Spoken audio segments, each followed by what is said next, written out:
Sekarang kira-kira yang pahalanya banyak saat dikerjakan, yang kalau itu didapatkan dosa-dosa banyak dihapuskan. Jadi kalau yang tadi biasa ngapus satu ini langsung begitu dikerjakan, wah 1000 pahala datang, 1000 dosa gugur. Apa saja amalan itu? Kita mulai. Saya tuh suka merenung gitu, bertafakur, lihat-lihat ayat, ya Allah, Nabi Adam kesalahan dikit, keluar dari surga. Ini saya dosa banyak, pengen masuk. Gimana caranya? Maka kita harus mencari amalan yang sekiranya dengan amalan itu akan cepat menggugurkan dosa-dosa kita. Karena yang paling bahaya adalah kita tidak mengerti berapa banyak dosa sudah dikumpulkan. Contoh, ini dosa mata aja di hari ini udah berapa banyak? Saya tanya pada antum, apa fungsi mata? Tuh, sudah salah. Mata bukan melihat, kalau cuma melihat, kambing juga melihat. Elang melihat. Bahkan mata elang sering saya katakan lebih tajam dibanding mata kita. Elang tuh naik sampai ke atas tinggi lewatin gunung. Anak ayam kelihatan. Antum naik pesawat sampai ke atas, anak sendiri gak kelihatan. Gak percaya besok silahkan cek aja naik. Tapi persoalannya mata kita dihisap, mata elang enggak. Buka Quran surah ke-17 ayat 36. Paling kanan sebelah bawah. Wala taqfu ma laysa laka bihi ilmun innas sam'a wal basara wal fuada kullu ulaika kana anhu mas'ula. Hati-hati kata Allah. Jangan mengikuti sesuatu yang belum kita tahu. Karena semua unsur sumber pengetahuan akan ditanya. Telinga akan ditanya. Mata akan ditanya. Maaf, hati kita, pikiran kita akan ditanya. Karena ternyata, maaf, banyak dosa dikumpulkan lewat sumber-sumber informasi ini. Mata kata Allah, laki-laki, Quran surah 24, ayat 30. Perempuan, ayat 31. Katakan pada laki-laki yang beriman. Kullil mu'minina yaghuddu min absarihim. Katakan pada pria-pria beriman. Mata kalian hanya boleh dipakai untuk yang baik-baik saja. Yang tidak baik, palingkan. Kalau Allah nggak suka, kata Allah, palingkan. Berarti kalau Anda melihat sesuatu yang tidak disukai Allah, tercatat dosa di situ. Sekarang coba perhatikan. Berapa banyak dalam kehidupan baru bangun, dah salah lihat. Astagfirullah. Bangun, lihat handphone. Begitu dibuka, cek status WhatsApp. Begitu yang dilihat siapa? Profil seorang. Ada muncul gambar. Gambar iklan. Gambar-gambar yang buruk. Konten yang tidak bagus. Berapa kali antum melihat status di media sosial dengan gambar-gambar yang tidak baik? Hari ini aja udah berapa kali tuh? Itu baru mata. Itu baru mata.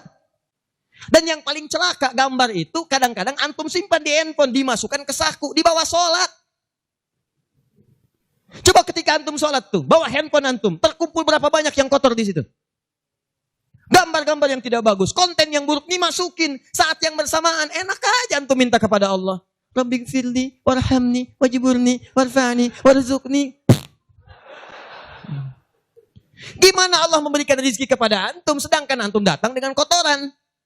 Antum mau menghadap orang penting di dunia, datang ke tempatnya sepatu kotor, baju kotor, nginjak karpet rumahnya, sengaja lagi. Apa antum diberi? Kalla.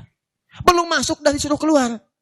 Antum datang menghadap kepada Allah dengan kotoran melekat di dalam diri, bahkan dimasukin ke sakunya, minta. Ya Allah, sayangi saya. Bagaimana aku bisa menyayangimu kalau kamu datang dengan maksiat yang berlumur dan tidak kamu keluarkan dari dalam dirimu? Pikiran. Tadi aja tuh sebelum taklim dimulai, berapa kali prasangkanya keliru. Ini ustadznya mana sih ya? Ini panitia bagaimana sih? Sudah datang jam 5, sampai sekarang belum ada ustadznya. Ayo.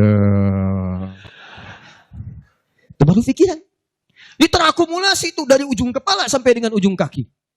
Lisan.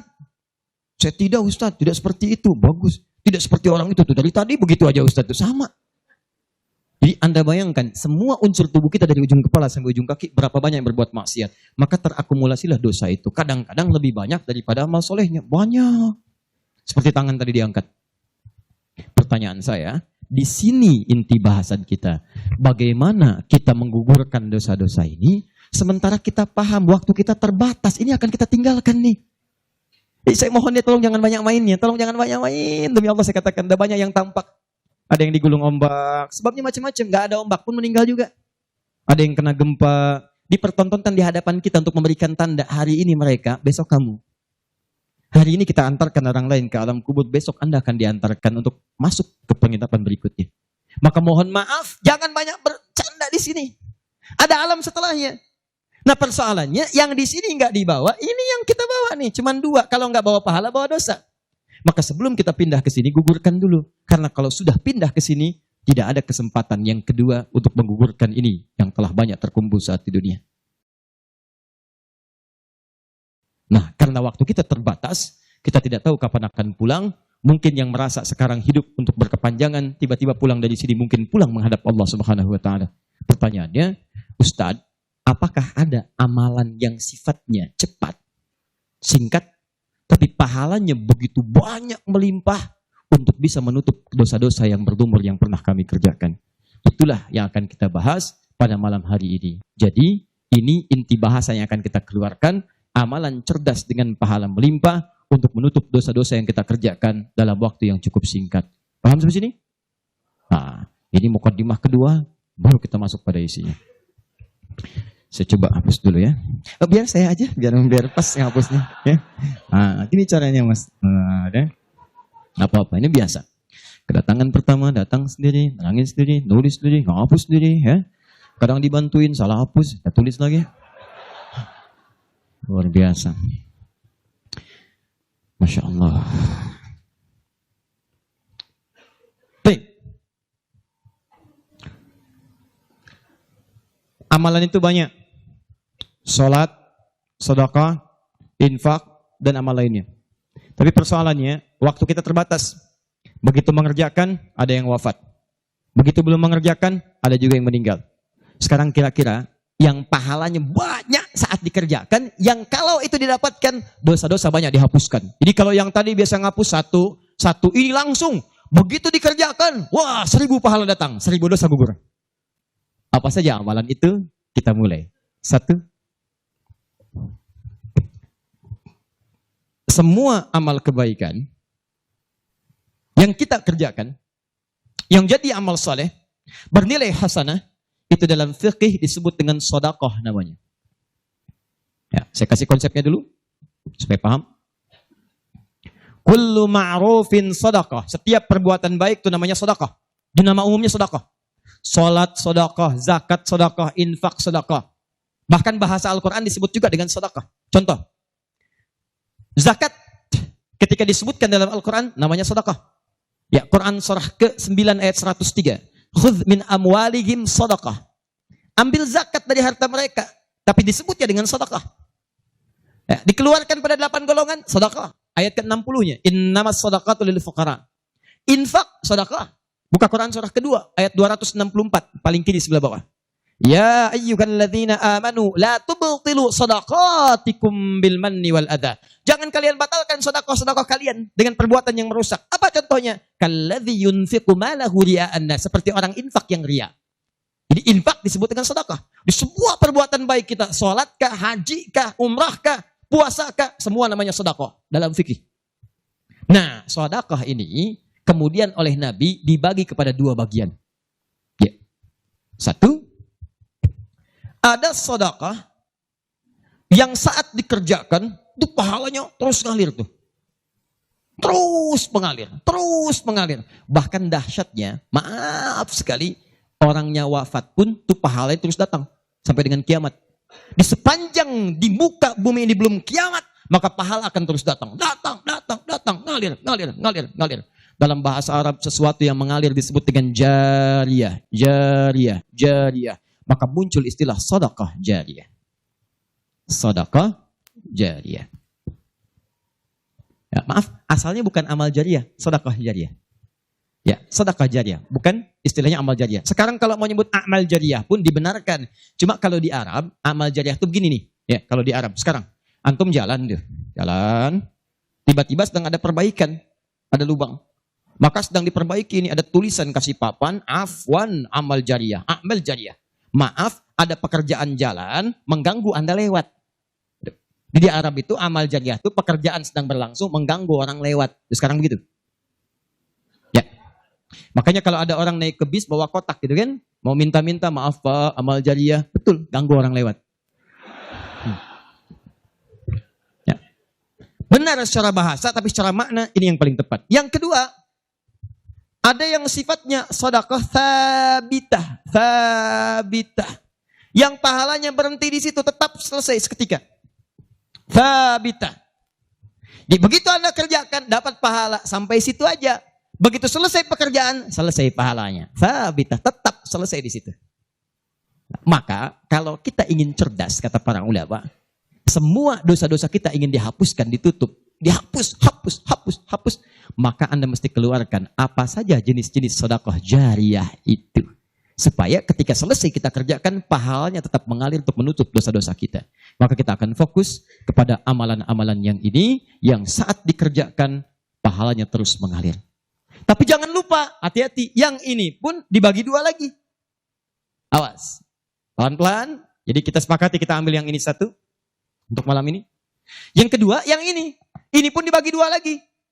Ada amalan sedekah tsabita, saat dikerjakan, pahalanya datang saat itu. Tapi yang paling menarik, ada nilainya kecil, ada nilainya besar. Banyak.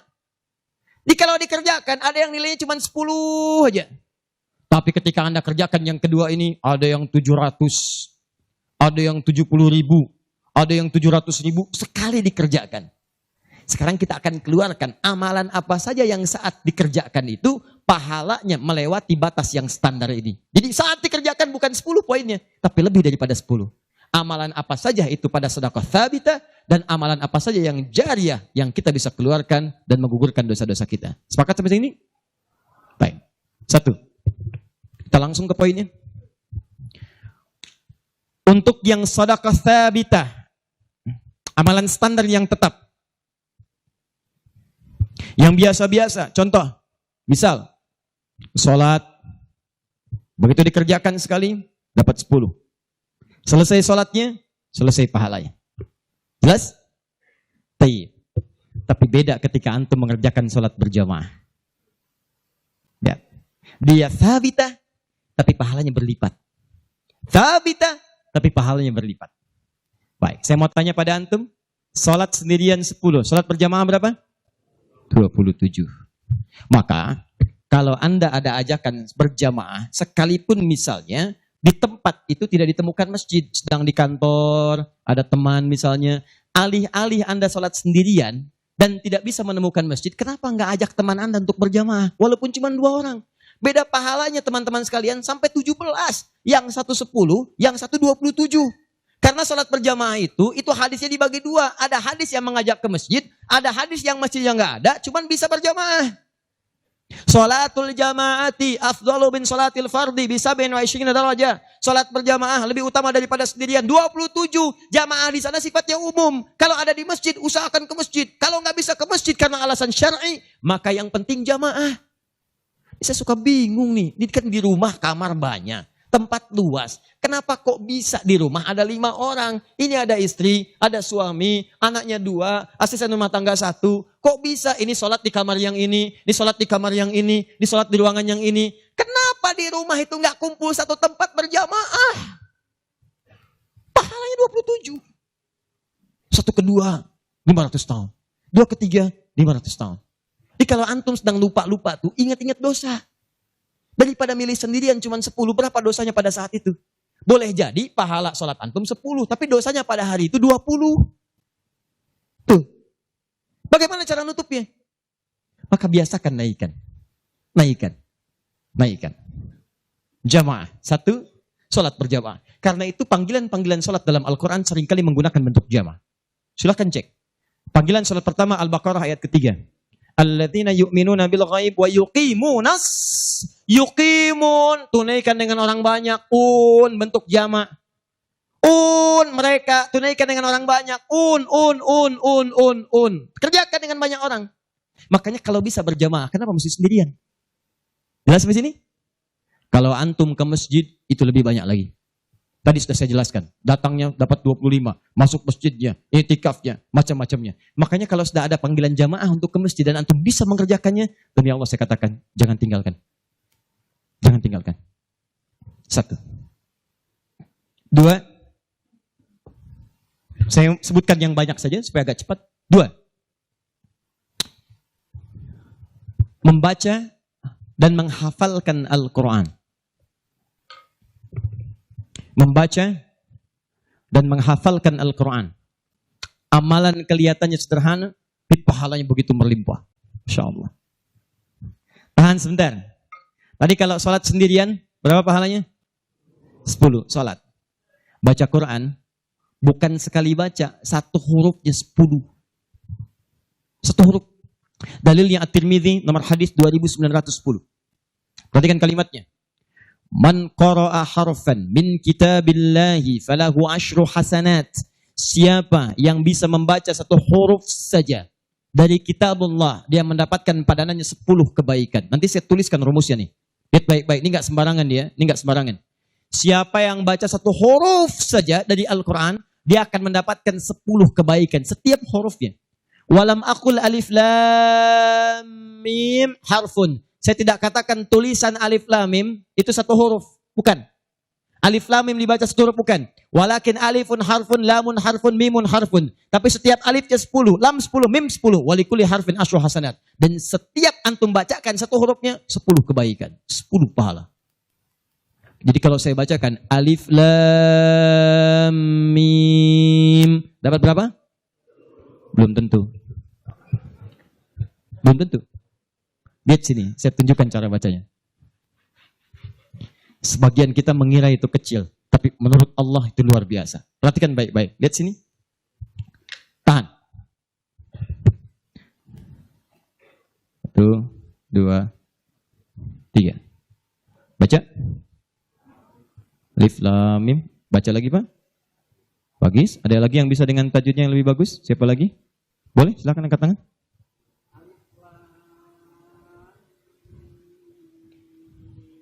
Baik sekali. Ada yang lain? Ya.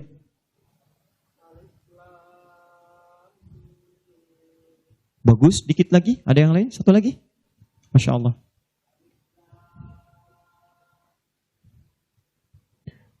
Bagus sekali. Cuman sayang ini bukan alif lam mim, ini alam. Alam nasyrah laka sadrak.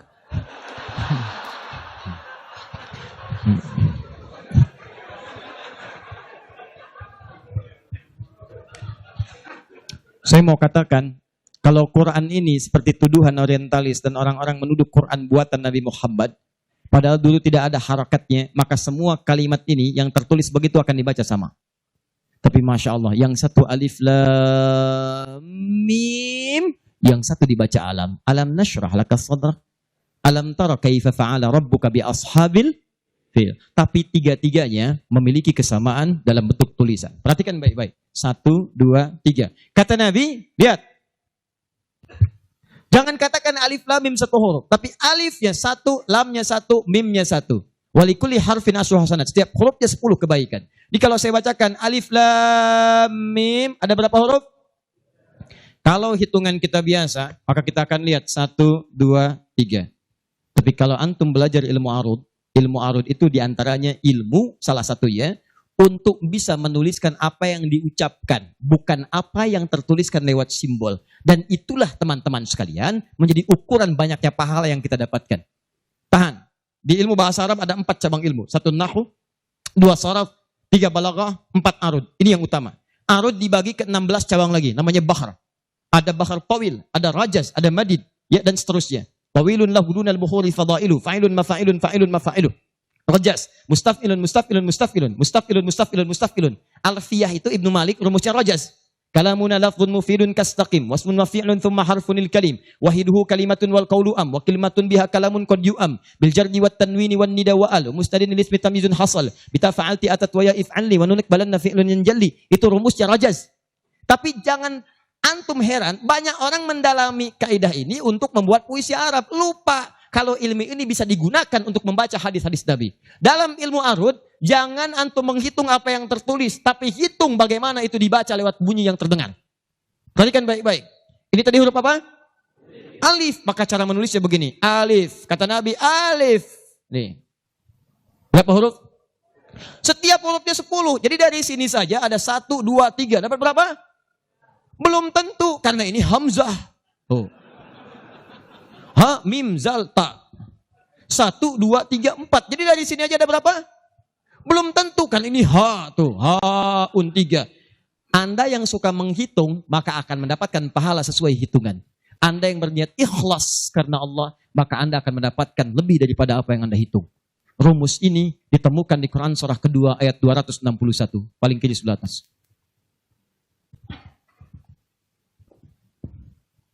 Tahan. Pelan-pelan. Ini rumus adanya di ayat infak. Tapi Tapi cara menerapkannya di semua kategori cara kita beramal. Orang kalau berinfak tahunya dapat 700. Matsalul ladzina yunfiquna amwalahum fi sabilillah kamatsali habba. Orang yang infak di jalan Allah seperti menanam satu benih. Ambatat sab'a sanabil. Satu tumbuh jadi 7 tangkai. 1 kali 7, 7. Fi kulli sumbulatin mi'atu habba. Setiap tangkainya ada 700, ada 100 benih. Ada 100 buah lagi. 7 kali 100, 700. Ayatnya suka dipotong sampai sini. Kalau Anda infak sekian, kalikan 700. Lupa, ayatnya belum selesai. Wallahu yudha'ifu liman yasha. Dan Allah akan melipat gandakan amalan tanpa batas bagi siapa yang tidak pernah berhitung. Jadi kalau Anda baca Qur'annya hitung-hitungan, ini dosa hari ini berapa nih dikerjakannya? Oh 9, Masya Allah, 9. Cukup 1 huruf aja. Nun. Tutup. 10. Besok dosa berapa? 15. Cukup 2 huruf. Toha. Selesai. Kalau Anda ngitungnya begitu, maka diberikan sesuai hitungan. Tapi kalau Anda tidak pernah berhitung, Allahu Akbar. Anda tidak tahu alif lam mim itu mungkin nilainya 30, mungkin 300, atau bahkan 3 juta, atau lebih daripada itu. Makanya kami sarankan, kalau Anda bisa mendekat kepada Al-Quran, maka tolong agendakan setiap hari. Semua sahabat itu punya agenda, Pak. Antum kenal gak Utsman bin Affan? Oh, iya. Situ tidak sana ngangguk. Coba di Semarang kenal Utsman bin Affan. Luar biasa. Tapi nggak apa-apa, masih bagus. Kemarin saya baru dari Sukabumi, Hubud Dunia. Ada yang kenal Fir'aun. Ini masih untung Utsman. Tuh lihat ya. Utsman itu bukan cuman cerdas dalam urusan bisnis dunia, tapi tijarah akhirat itu luar biasa. Utsman paham, saya di dunia boleh kaya, tapi di akhirat bagaimana status saya? Maka beliau siangnya mengumpulkan harta dunia untuk ibadah, malamnya mengumpulkan pundi-pundi akhirat. Demi Allah saya katakan, Utsman itu di antara sahabat yang disebutkan oleh Imam An-Nawawi bersama Abdurrahman bin Auf, bersama Tamim Ad-Dari, yang diikuti kemudian oleh Imam Asy-Syafi'i generasi setelahnya, jauh setelahnya, itu punya amalan kalau malam terbiasa menghatamkan Al-Quran dalam tahajudnya. Khatam Quran. Kaya, sahabat Nabi, menikahi 2 putri Nabi. 1 meninggal dan menikah lagi. Disebut Dzun Nurain. Kayanya luar biasa. Asetnya setelah 15 abad sampai sekarang masih ada. Yang hebat, siang-siang jadi orang kaya, malam-malam jadi hamba yang sangat taat dan kaya akhirat. Coba bandingkan dengan kita sekarang. Menantu Nabi, bukan. Kaya, nggak sekaya Utsman. Tuh, status dunia belum sempurna.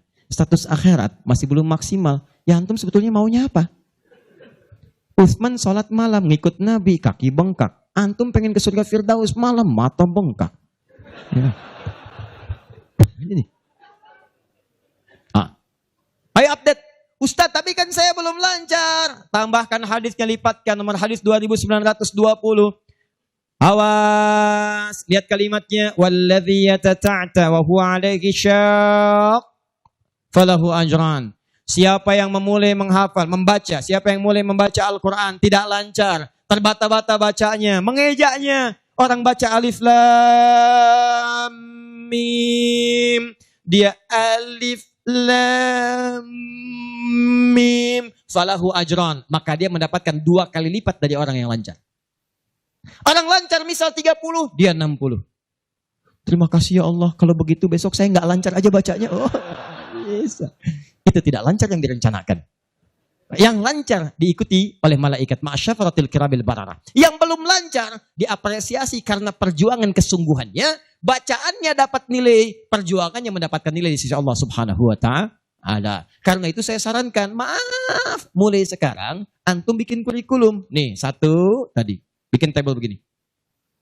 Nih. Saya katakan pada teman-teman juga yang di Bekasi, yang di Jakarta, ya, saya kasih 2 amalan dulu nih. Mulai sekarang, antum bikin begini. Tahan ya, teman-teman sekalian. Nanti saya sampaikan bagaimana seorang Mu'adz, orang Mesir, baru kecil belum balik sudah menyiapkan amalan ini. Punya program. Nih, harinya, nomor 1, 2, 3, dan seterusnya. Ini misalnya harinya apa besok. Amalannya apa? Mulai dengan sholat di sini, jamaah. Ini tadi bacaan Al-Quran. Kalau bisa, saya sarankan setiap hari mulai menghafal, walaupun cuma 1 ayat. Usahakan menghafal. Demi Allah saya katakan, pahala menghafal Quran lebih banyak daripada baca. Paling minimal 4 kali lipat. Karena itu ayat menghafal disebutkan 4 kali dibandingkan ayat baca.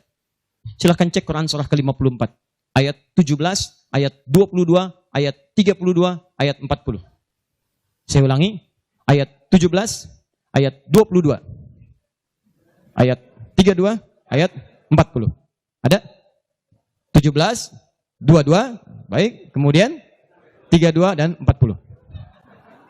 Kenapa ketawa? Benar kan? 4 ayat 17, ayat 22, kemudian ayat 32 dan 40. 17, 22, 32, 40. Berapa kali disebutkan? Walaqad yassarnal Qur'ana lidzikri. Sungguh telah kami mudahkan Al-Quran untuk dihafalkan, diingat. 4 kali disebutkan. Ya, maka ada yang menyebutkan menghafal Quran itu keutamaannya 4 kali dibandingkan dengan sekadar membaca. Baca. Orang baca itu biasanya cuma sekali. Dzalikal kitabu la raiba fihi hudal lil muttaqin. Sekali. Tapi orang menghafal jangan harap sekali. Dia akan terus mengulang. Dzalikal kitabu la raiba fihi la raiba fihi. Dzalikal kitabu la raiba fihi dzalikal kitabu la raiba fihi hudan lil muttaqin dzalikal kitabu la raiba fihi hudan lil muttaqin dzalikal kitabu la raiba fihi hudan lil muttaqin. Pertanyaan saya, berapa banyak pahala didapatkan? Berapa huruf dia bacakan? Makanya kalau antum ingin melipat gandakan pahala dengan banyak, dalam satu hari antum punya agenda. Boleh antum baca, misal target sehari saya baca misal 1 halaman dan hafalkan 1 ayat. Kalau antum sudah punya kebiasaan begitu, demi Allah saya katakan, Allah akan merubah keadaan hidup Anda jadi lebih nyaman. Tidak cukup dengan amin. Baca, hafal. Wah, Masya Allah. Syukur-syukur begitu sedang sholat berjamaah, minta sujud, terus meninggal, gitu kan? Wah, itu paling enak. Mau begitu? Di subuh ya. Ataupun kalau tiba ajalnya. Ya, bacaan Quran lebih lebat lagi. Ya, jadi kalau antum bisa seperti itu, nanti bonusnya banyak. Di alam kubur, jasadnya akan utuh. Dan di akhirat diberikan mahkota. Dan yang ketiga diberikan peluang untuk memberikan syafaat dengan izin Allah dengan Qurannya kepada anggota keluarganya. Ahli Quran itu, kalau dia hafal kemudian Qurannya, benar menghafal Qurannya, maka saat di akhirat akan langsung dimuliakan oleh Allah. Dipakaikan jubah kehormatan dan membimbing, menggandeng bapak ibunya yang saleh, yang beriman, beserta pasangannya dan keturunannya untuk dibawa masuk ke surga. Itu ada di Quran surah ke-35 ayat ke-33, ditafsirkan dengan Quran surah ke-13 ayat 23 sampai 24 dengan awal kalimat yang sama. Jannatu 'adnin yadkhulunaha. Ada para penghafal Quran masuk surga Aden di Quran surah 35 ayat ke-33. Jadi masuknya dari surga Aden menuju tingkat surga yang paling tinggi. Tertingginya apa? Banyak. Nanti ada dengan para nabi. Ada orang yang sesurga dengan para nabi di Quran surah ke-4 ayat ke-69. Ya. Wa may yuti'illaha wa rasul fa ulaika ma'al ladzina an'ama Allahu 'alaihim minan nabiyyin. Ada orang-orang yang masuk surga, orang taat kepada Allah dan Rasul. Taat sekali. Saat di surganya, semua dengan Nabi. Sesurga bersama semua Nabi. Jadi ada beberapa Nabi, ada semua Nabi. Kalau beberapa Nabi namanya Anbiya. Makanya di surah Al-Anbiya, surah ke-21, dikisahkan beberapa Nabi. Tapi kalau semua Nabi, itu Nabiyin namanya. Dari Nabi Muhammad SAW sampai Nabi Adam. Ada semua. InsyaAllah. Muhammad SAW bin Abdullah, bin Abdul Muttalib, bin Hashim, bin Abdul Manaf, bin Qusay, bin Murrah, bin Kilab, bin Ka'ab, bin Ghalib, bin Fihir, bin Malik, bin Nadar, bin Kinana, bin Khuzaimah, bin Mudrika, bin Ilyas, bin Nizar, bin Mudar, bin Ma'ad, bin Adnan, bin Adi, bin Adri, bin Muqawwam, bin Nahur, bin Tari, bin Ya'rub, bin Yasub, bin Nabit, bin Ismail AS, bin Ibrahim AS, bin Azara, bin Nahur, bin Abir, bin Kinan, bin Al-Fakhshad, bin Sam, bin Nuh AS, bin Mikhlain, Matusyara, bin Kinan, bin Anbas, bin Tith, bin Adam AS. Kumpul semua. Jahil Nabi Ibrahim ke kanannya dari Sayyidah Sarah. Muncul kemudian Ishak, dari Ishak Ya'qub, dari Ya'qub turun Yusuf, dari Yusuf terus sampai dengan ke Musa, ke Daud, ke Sulaiman dan seterusnya. Muncul sampai ke Nabi Isa. Nabi Isa bapaknya Imran, Imran menikah dengan Hannah. Samping kirinya kemudian ada Zakaria. Terus itu semua Nabi antum bisa lihat. Masya Allah. Akhi, antum di mana? Surga A. Dengan siapa? Depan saya, Masya Allah. Ganteng-ganteng Nabi Yusuf. Dulu teman kita lihat sinetron ganteng-ganteng serigala. Ini Nabi. Nabi Yusuf. Belakang saya Nabi Ibrahim. Pinggir saya Nabi yang punya tongkat jadi ular. Nabi Musa alaihissalam. Kanan saya Nabi yang sangat saya rindukan. Nabi Muhammad SAW.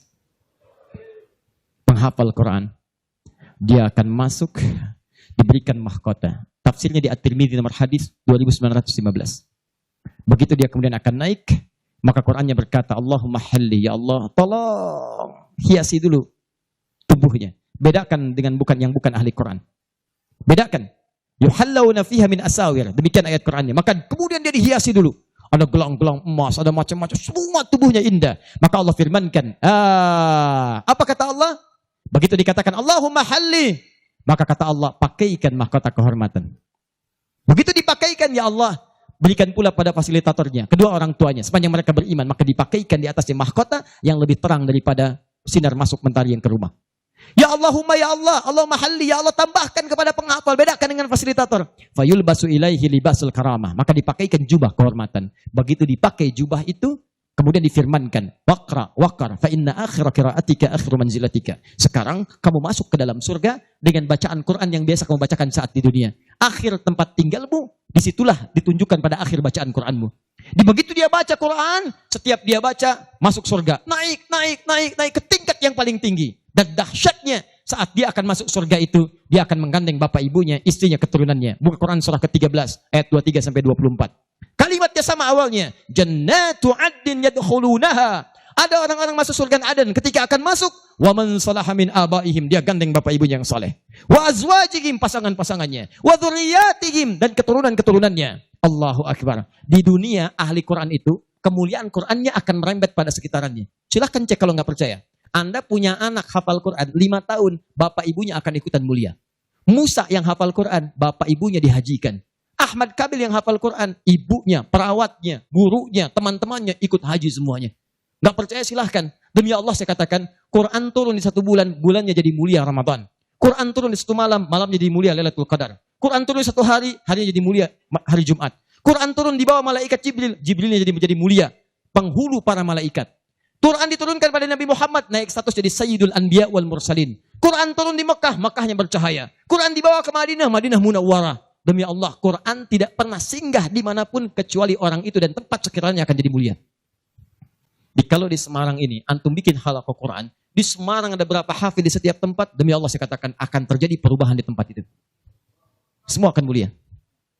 Jadi begitu digandeng, bapaknya, ibunya, wa azwajihim, pasangannya, wa dzurriyyatihim, anak-anaknya, cucunya, masuk. Begitu masuk diparadekan, wal malaikatu yadkhuluna alaihim min kulli bab. Semua malaikat menyambut mereka di depan pintu surga, mengatakan salamun alaikum bima sabartum. Selamat, Anda telah sabar saat di dunia, menyiapkan bekal untuk pulang. Sabar menghafal Quran. Itulah yang disiapkan oleh Muadz. Anak usia 4 tahun, saat saya berada di Mesir, anak ini masih dini, belum balik. Matanya kata orang buta, tapi hatinya begitu bersih. Dia bilang pada ayahnya, abati yuridul Quran. Pak, saya pengen jadi ahli Quran. Saya pengen menghafal. Kata bapaknya, tempatnya jauh, 20 kilo. Kamu ini punya keterbatasan. Gak apa-apa, saya pengen menghafal. Dia belum cerita kenapa dia mesti menghafal. Begitu bapaknya melihat tekadnya kuat, maka dari motor sederhananya dimodifikasi. Depannya dashboardnya diperbaiki. Supaya bisa menyimpan catatan Quran. Lembaran-lembaran mushaf. Jadi begitu berangkat tidak ingin ada waktu yang sia-sia. Di jalan, beliau kemudian di jalan kadang melihat ke bawah. Bacakan Quran, anaknya dengar. Bacakan Quran, anaknya dengar. Begitu sampai di tempat belajar, dia tinggal mendengarkan syekhnya. Perbaiki, baca lagi. Setoran, pulang. Yang paling menarik, setelah berapa lama, anaknya hafal Quran yang tidak melihat diantar hafal Quran, bapak yang mengantar belum hafal. Tapi yang dahsyat, ingat baik-baik. Berlaku hadis Nabi di sini. Siapa yang memfasilitasi pada kebaikan, maka dia mendapat pahala yang sama dengan yang mengerjakan tanpa dikurangi sedikit pun. Itulah hikmahnya dalam ilmu hadis. Kenapa setiap anak ketika meriwayatkan hadis, nama anaknya dihilangkan, nama bapaknya disebutkan. Antum pernah dengar Ibnu Abbas? Nama aslinya Abdullah. Kenapa Abdullahnya dicoret? Disebutkan Abbas bapaknya. Ibnu itu anak laki-laki. Abbas bapaknya. Anaknya Abbas. Ibnu Umar, nama aslinya Abdullah. Abdullahnya dicoret. Disebutkan bapaknya Umar. Kenapa disebutkan nama orang tua, nama anaknya dihilangkan? Para pakar hadis itu luar biasa. Untuk menunjukkan bahwa amalan anak ini hasil didikan orang tuanya. Yang begitu diamalkan hadis ini, bukan cuma anaknya, bapaknya pun dapat bagiannya. Abbas itu pengusaha. Abbas itu pedagang. Sibuk luar biasa. Masih sempat mampir ke majelis Nabi. Cuman gak selamanya bisa di situ karena ada kesibukan berbisnis. Maka beliau menginvestasikan anak bungsunya namanya Abdullah kecil untuk belajar di majelis Nabi. Boleh saya nggak ikutan, tapi anak saya mesti ikut untuk menyampaikan ke keluarga. Maka disimpan di situ. Anaknya masih muda, kecil, dengar, kadang merangkak, kadang main dan seterusnya. Tapi tahukah Anda, begitu Nabi wafat, anak itu usia 13 tahun. Nabi wafat sudah hafal 2000 hadis. Yang mesti Anda tahu, setiap beliau meriwayatkan hadis, dibuang kalimat Abdullahnya, disebutkan Abbasnya. Karena peran ayahnya yang mendidik dengan baik, maka setiap hadis ini disebutkan Abbasnya dapat, Abdullah kecil dapat. Semuanya dapat. Demikian dengan Quran. Bapaknya mengantar belum hafal, anaknya hafal. Begitu sudah hafal, di sini saya mau sebutkan. Perhatikan baik-baik. Datang reporter Kuwait. Dengar kisahnya. Begitu ditanya, kenapa Anda mau menghafal Quran? Perhatikan jawabannya. Nih, yang mau saya katakan. Saya menghafal Quran untuk mencari bekal bagi saya pulang. Saat saya menghadap kepada Allah sendirian, tangan saya bergetar, kaki saya bergetar. Saya tidak akan ditemani lagi oleh ayah yang mengantarkan saya dalam hafalan. Ibu saya tidak akan menemani, saudara saya tidak akan menemani. Saya akan sendirian bersama Allah. Ini anak masih kecil, mata nggak bisa lihat, belum balik, sudah punya pikiran demikian. Kalimatnya apa selanjutnya? Kata beliau, saya akan katakan di hadapan Allah dengan perasaan gemetar. Ya Rabb, jika memang bekal saya belum cukup untuk mendapatkan ridhamu sampai saat ini, maksudnya surga, maka mohon ya Allah, kurangi siksaan saya di neraka dengan Quran yang telah saya hafalkan ini. Ya Rabb, jika bekal saya belum cukup sampai saat ini untuk mendapatkan ridhamu, saya telah berhafal Quran ya Allah. Saya telah berusaha menghafal Quran untuk saya bawa sampai dengan saat ini. Kalaupun itu belum cukup mendapatkan ridhamu untuk masuk surga, tolong ya Allah, walaupun saya ke neraka, kurangi siksaan saya di neraka dengan Quran yang telah saya hafalkan. Anak buta, mata belum bisa melihat, keadaan demikian, belum balik, dia sudah mencari bekal untuk pulang. Duhai Anda yang katanya pengen ke surga, surganya Firdaus, pengen bersama Nabi, demi Allah saya katakan, dari 24 jam Allah berikan pada Anda, berapa yang sudah Anda siapkan mencari bekal akhirat? Ayo kumpulin dunia, ayo silakan, silakan, gak ada yang larang. Cuma satu saat, Anda akan lihat siapa yang tertawa, siapa yang tertunduk lesu, membawa catatan amalnya. Itu saya sarankan bagi Anda, ayo besok bikin. Nih, sholat mau di mana? Baca Quran mau berapa ayat? Hafalan mau berapa ayat? Mesti beda. Antum lahir belum hafal Quran wajar. Masa pulang pun gak ada yang dibawa? Ayo bawalah walaupun cuma satu ayat. Ya, saya satu surat Ustaz, An-Nas, tambah. Ya, jelas? Kalau sudah jelas, amalan ketiga. Saya cepat. Tenang ya, katanya pengen sampai subuh. 3, saya cepat. Setelah ini saya ke ujungnya. Kita sebentar lagi berakhir. Ketiga, infak. Infak. Masih ingat teman-teman? Kalau yang standar tadi, berapa pahalanya? 10. Infak paling minimal 700. Infak paling minimal 700. Allahu Akbar. Dalilnya Quran surah kedua ayat 261. Paling kiri sebelah atas. Tadi saya bacakan. Mathalul ladzina yunfiquna amwalahum fi sabilillah kamathali habbatin ambatat sab'a sanabil fi kulli sumbulatin mi'atu habba. Wallahu yudha'ifu liman yasha' wallahu wasi'un 'alim. Perumpamaan orang infak di jalan Allah. Infak itu, ini yang perlu saya luruskan. Tidak harus menggunakan uang. Infak itu pemberian bersifat materi. Makanan itu infak. Pakaian itu infak. Buah-buahan itu infak. Silahkan berbagi. Walaupun gak ada uang, bisa kita gunakan dengan yang lain. Cek, kalau antum main ke Eropa, ada rezeki main misalnya. Main ke Auckland, ke New Zealand. Ya, di situ ada donation itu bukan cuma dengan uang. Food, kadang mereka kasih dengan makanan. Ada yang nyimpen ciki, kotaknya di situ. Di kotak infak itu, kotak dalamnya ada ciki, ada beras, dan macam-macam. Sampingnya ada yang uang. Cuman mesti dilihat dulu bagaimana bentuk kotaknya. Ya, kalau kotaknya belahan kecil, itu pasti uang. Bukan beras. Oh ini beras nih. Dibuka dulu karungnya, digunikan. Tidak bukan. Silakan bebas. Ya, dan itu nilainya tinggi. Kadang-kadang antum lupa di majelis ilmu ada snacknya. Walaupun cuma kurma dapat 2. Bagi 1 dengan teman. Air misalnya tidak harus semua oleh antum.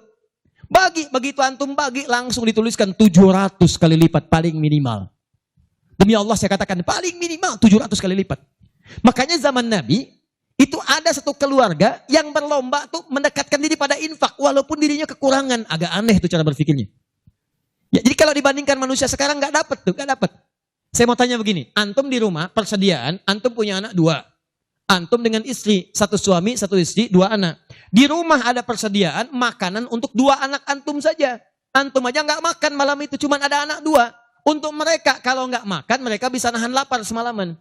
Tiba-tiba antum ditawarkan oleh seseorang, ada tamu nih, mau nggak dijamu di rumah? Bisa nggak? Pertanyaan saya, kalau ada orang yang datang seperti itu ke tempat antum, Mas, ini ada tamu, saya nggak bisa jamu, bisa nggak antum jamu? Di rumah antum cuman ada makanan untuk anak-anak, antum pun nggak bisa makan. Pertanyaan saya, dijamu nggak teman itu? Kenapa diam? Hai ahli surga. Kenapa diam? Lihat cara berpikirnya. Kalau cara berpikir kita hanya ke makanan saja, maka kita katakan, Ustadz, anak saya aja dapatnya makanan seperti itu, kami pun nggak makan. Bagaimana bisa diberikan pada tamu? Tapi cara berpikir Tolhah dan keluarganya agak beda. Begitu Nabi katakan ada tamu, kita datang langsung angkat tangan. Duluan ngangkat, padahal yang lain banyak yang punya banyak makanan. Tapi cara berpikirnya, kapan lagi saya dapat 700 lebih? Kapan lagi saya dapat diangkat langsung tangannya? Ya Rasulullah saya. Sebelum yang lain ngangkat, angkat tangannya. Maka diantar kemudian ke rumahnya. Sampai di rumah, istrinya dikatakan, duhai sayang, ada titipan Rasulullah. Bahasanya bukan ada tamu, ada titipan Rasulullah. Allahu Akbar. Ada titipan Rasulullah. Maka istrinya langsung membaca, saya paham. Saya bertugas menidurkan anak-anak dulu, tidurkan. Yang suaminya menyiapkan makanan. Begitu sudah jadi kata suaminya kepada tamu tadi, Anda silahkan makan di sini, saya temani dulu istri saya. Gak enak rasanya, meninggalkan sendirian. Begitu temannya makan, dia berpura-pura makan di bilik yang lain. Membunyikan bunyi-bunyi seakan-akan makan. Begitu sudah kenyang, tanpa mukaddimah yang lain langsung pamit. Terima kasih sudah menjamu saya, semoga Allah berikan pahala. Pamit malam itu juga. Begitu selesai pamit, subuh-subuhnya datang menghadap pada Rasulullah pagi-pagi. Apa yang terjadi? Turun ayat Quran surah 59 ayat 9 sampai 10 itu.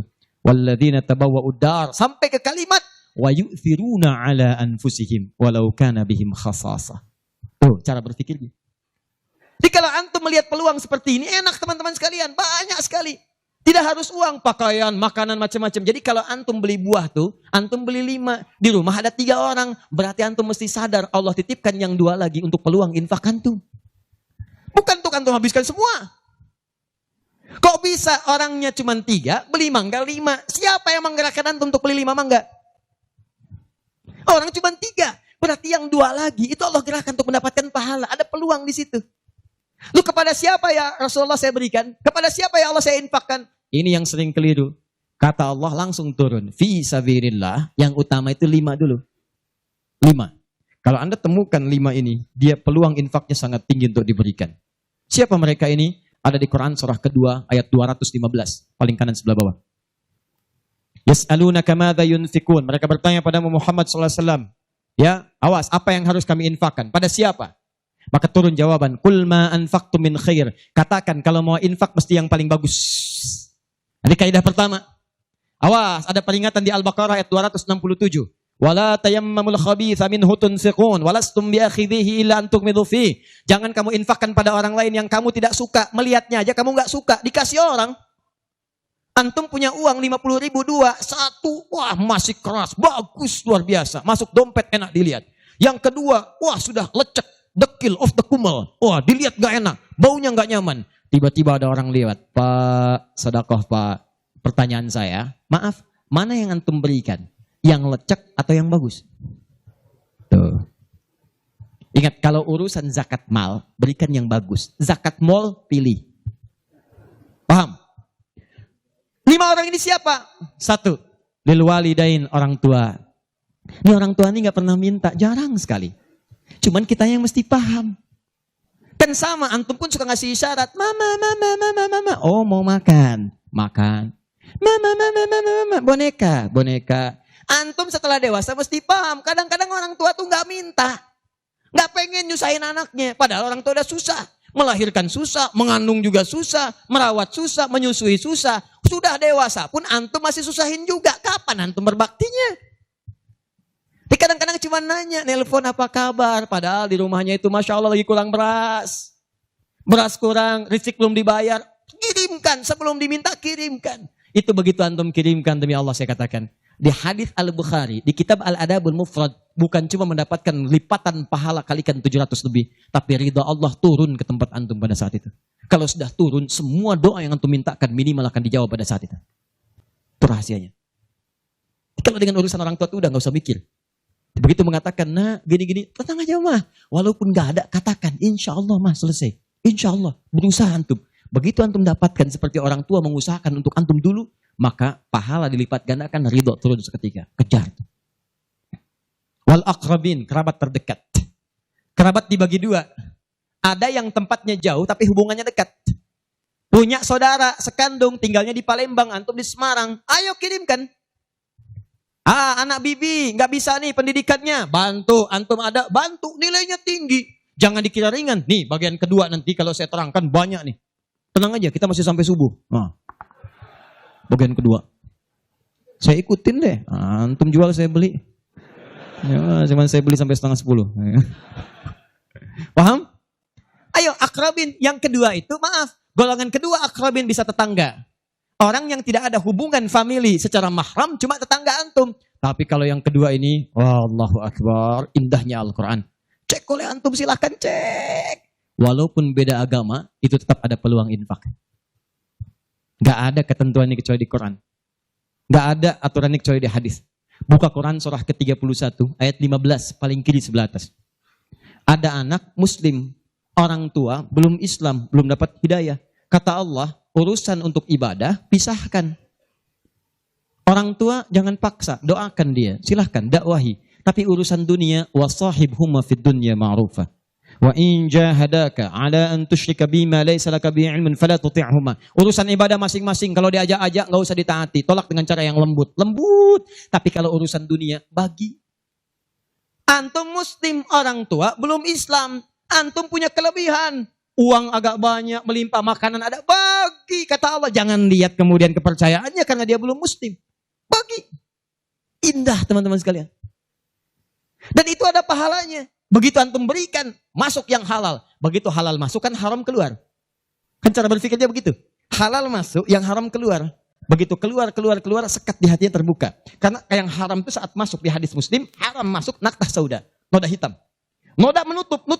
Kalau masuk jadi daging dia, antum misal, niyadzubillah bukan antum, ada orang lain konsumsi yang haram. Yang haram masuk ke dalam mulutnya, masuk ke tubuhnya, beredar dengan darah, jadi daging, masuk ke telinga, Quran surah 6 ayat ke-25. Wa fi adhanihim naqra, waqra, di telinganya ada sumbatan. Maka yang haram cepat kedengaran, yang halal susah. Masjid dekat, suaranya dekat, Allahu Akbar, susah. Tapi konser yang macam-macam, yang joget, yang ini, yang itu, nyampe tuh konser di Jakarta, dari Semarang tembus ke sana. Wa ada absarihim ghishawa, masuk ke mata jadi penghalang, nutup. Quran surah kedua ayat ke-7. Gak kelihatan. Orang ke masjid itu bukan gak kelihatan, nampak, cuman gak ada dorongan. Akhi, ayo ke masjid. Ya, alhamdulillah, nanti. Padahal yang besar lewat, kecil lewat. Yang paling aneh itu begini, kok bisa antum lewat depan masjid padahal bisa lewat jalan lain? Kenapa Allah antarkan sampai lewat depan masjid? Jadi kalau sudah Allah antarkan ke tempat-tempat yang baik, belum ingat Allah juga, antum mesti diantarkan kemana lagi? Tuh. Kok bisa antum lewat dengar adzan, padahal bisa antum lewat jalan lain, gak kedengaran adzan. Kenapa kemudian yang dengar antum? Kok bisa lewat jalan itu kelihatan mata, padahal bisa ada jalan lain. Kok bisa ngelihat? Kalau Allah sudah berkehendak kebaikan, antum masih belum bisa membacanya, mesti ditanya. Itu pasti ada maksiat masuk. Caranya keluarkan. Kalau yang haram masuk, masukkan yang halal. Maka yang haram akan dihancurkan. Hancur. Kemudian muncul yang halalnya. Kalau halal sudah masuk, maka hati itu akan mudah untuk mendekat kepada Allah. Doakan.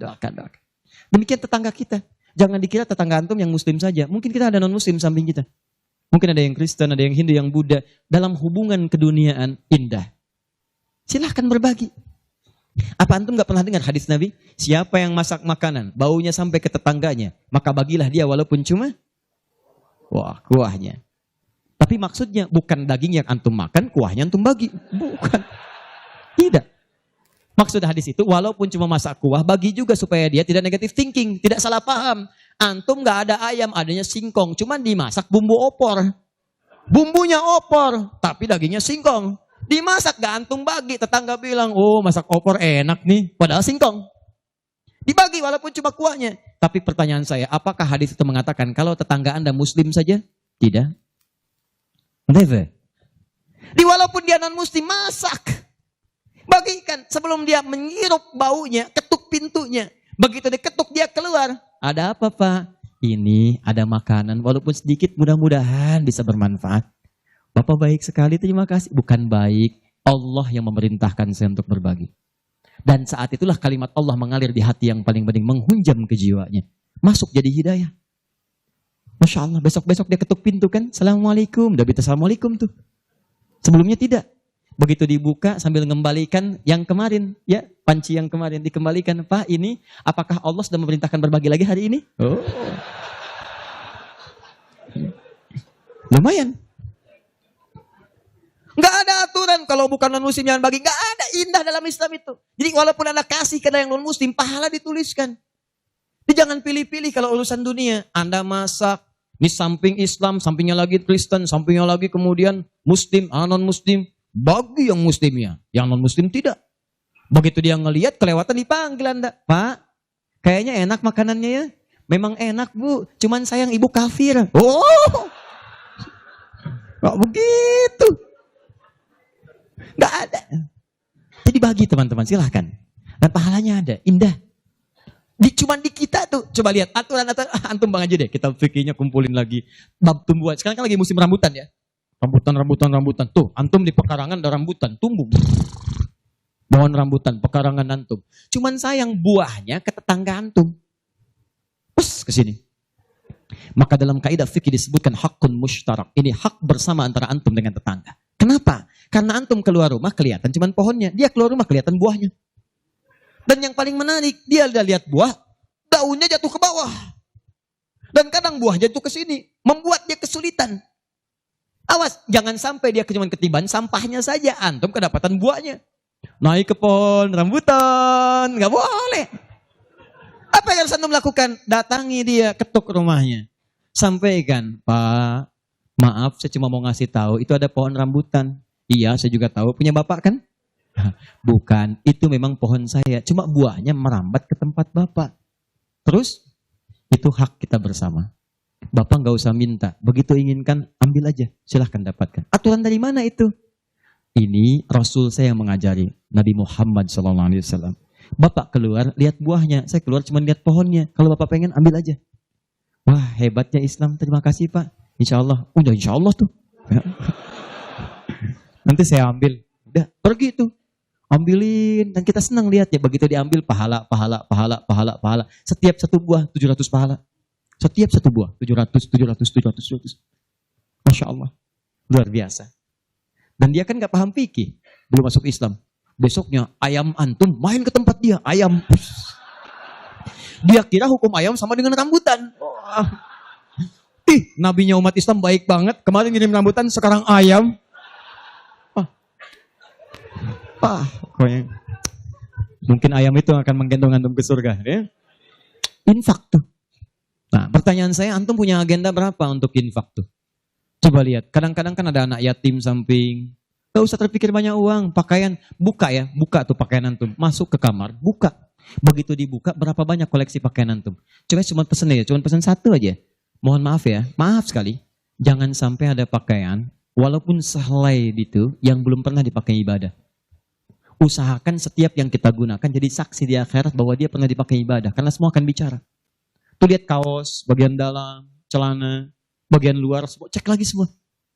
Dan kalau sudah itu antum pakai, ada yang lain gak kepake, bukan gak kepake. Boleh jadi, itu dititipkan oleh Allah kepada antum untuk menjadi pahala antum dengan itu. Sebab mudah bagi Allah menitipkan pada yang lain. Kenapa dipilih antum supaya dapat bagian pahalanya? Jelas? Terakhir, amalan keempat, bagian pertama.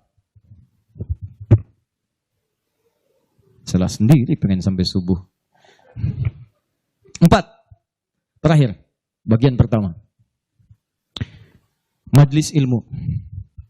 Majlis ilmu. Masih ingat satu apa? Salat berjamaah di masjid. 2. Interaksi dengan Al-Quran. 3. Infak. 4. Majlis ilmu. Teman-teman, majlis ilmu itu keutamaannya banyak. Saya beri gambaran ya. Maaf sekali. 1. Majlis ilmu itu, kalau antum benar memilih majlis ilmunya, maka status yang diberikan oleh Allah pertama kali, begitu antum berangkat dari rumah, sampai dengan ke majlisnya, statusnya akan naik dari manusia biasa menjadi mujahid fi sabilillah. Itu langsung sama dengan orang yang berjuang ke medan perang. Ada majlis ilmu nih, antum datangi, begitu antum datang, itu sama dengan orang berjuang ke medan perang. Statusnya jihad. Kalau meninggal antum di pertengahan, Walaupun belum sampai ke situ, maka statusnya langsung syahid, pahala syahid. Pahalanya syahid. Majelis ilmu. 1, berpeluang mendapatkan pahala senilai jihad. 2, kalau wafat bisa syahid. Dalilnya Quran surah ke-9 ayat 122. Paling kiri sebelah bawah di mushaf. Wa ma kana al-mu'minuna liyanfiru kaffah. Kenapa mesti semua orang beriman pergi ke medan perang semua? Saya akan turunkan satu amalan kata Allah yang kalau kamu amalkan ini, maka statusnya akan sama dengan orang yang berjuang di medan perang. Sama persis. Apa itu? Falaula nafara min kulli firqatin minhum ta'ifa liyatafaqahu fid din. Kenapa tidak ada sementara orang di antara mereka mau datang ke majelis ilmu untuk mempelajari tuntunan agamanya? Waliyunziru qaumahum idza raja'u ilaihim la'allahum yahdharun.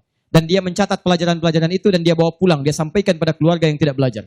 Perhatikan baik-baik. Ayat ini mengatakan, kata Imam Mustafa Al-Maraghi, ayat ini mengatakan bahwa menuntut ilmu itu nilainya sama dengan jihad fi sabilillah. Artinya kalau wafat penuntut ilmu maka statusnya syahid. Kalau syahid maka dosa berpeluang digugurkan, amalan naik. Itu seketika pahala bisa datang dan surga. Pernah dengar seorang yang pernah membunuh 100 orang? Begitu dia mau tobat, di mana dia diarahkan? Kata ulama pada saat itu, pergi kamu ke majlis sana. Ke majlis ilmu. Disuruh ke majlis ilmu. Begitu dia berangkat di pertengahan jalannya, berangkat, meninggal di tengah jalan. Meninggal. Statusnya dalam keadaan di tengah jalan ke majlis ilmu, dia bertobat kepada Allah, diterima tobatnya. Saat berangkat itu meninggal di tengah-tengah. Ada pahalanya. Apa yang terjadi? Surga. Surga. Diampuni dosa, naik ke surga. Di sini turun kemuliaan yang ketiga. Disebutkan di hadis Nabi, riwayat Ibnu Majah, nomor hadis 233. Ibnu Majah, nomor hadis 233. Rawinya sahabat Abu Darda. Man salaka tariqan yaltamisu fihi ilma, sahalallahu lahu tariqan ilal jannah. Siapa yang menyiapkan dirinya, melangkah menuju majlis ilmu, maka setiap langkahnya akan langsung dituliskan oleh Allah yang meringankan nanti langkahnya ke surga. Di setiap langkah itu dihitung. Pahalanya bukan pahala biasa, ringan ke surga, ringan ke surga, ringan ke surga. Itu pahala syahid tadi. Ya, Qurannya ada di Quran surah keempat ayat 100, paling kiri sebelah bawah.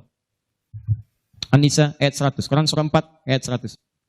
Di ujung ayat, wa may yakhruj min baitihi muhajiran ila Allahi war rasuli thumma yudrikul maut faqad waqa'a ajruhu 'ala Allah. Siapa yang berniat merubah dirinya, ingin lebih dekat dengan Allah dan Rasulnya, kemudian dia merubah diri. Bagaimana cara merubahnya? Ulama sepakat. Pertama, datang ke majelis ilmu. Supaya punya ilmu untuk merubah diri. Jangan langsung kerjakan amalan, tapi belum tahu ilmu. Ilmu qoblal amal. Antum beramal tanpa ilmu, celaka amalannya. Saya ingin berubah. Kemarin saya nggak pernah sholat. Saya pengen jadi hamba yang taat. Ya Allah, saya tobat. Besok saya akan sholat subuh 3 rakaat. Bisa. 2 ya 2. Paham ya? Jadi ini gambarannya. Kemudian pahala yang ketiga. Cepat. Setiap dia sudah sampai ke majelis ilmu, disebutkan oleh sahabat Ibnu Abbas radhiyallahu taala anhuma, dinukil oleh Syekh Muhammad Hashim bin Asy'ari di kitabnya Adabul Alim wal Muta'allim, bab yang pertama, paragraf yang kedua, paling kanan di pertengahan. Orang yang sudah masuk ke majelis ilmu maka pahalanya langsung dituliskan 700 kali lipat. Tanpa henti, naik terus diangkat. Dan itu berlangsung sampai diamalkan. Jadi kalau ada seorang hamba, cuman dia beramal tanpa ilmu. Dengan seorang hamba beramal dengan ilmu, beda pahalanya 700. Misal, antum masuk ke majelis ilmu nih, dapat 700. Diajarkan tentang sholat, bab sholat diajarkan. Kalau anda mengangkat tangan setelah menghadap kiblat, hadisnya, misal disebutkan di hadis riwayat Abu Dawud, nomor hadis 857. Di Al-Bukhari disebutkan, anda saya angkat tanganmu bisa sejajar dengan bahu. Ucapkan Allahu Akbar. Saat diucapkan rasakan, buang urusan semua dunia ke belakang. Buang, jangan bawa dunia. Hanya Allah yang paling akbar. Begitu antum tahu dalilnya seperti itu, caranya bagaimana, itu langsung dituliskan. Baru takbir sudah mendapatkan 700 kali lipat. Tapi kalau antum cuma sholat saja, abid, sholat, gak paham bacaan, gak paham gerakan, dituliskan cuma 10.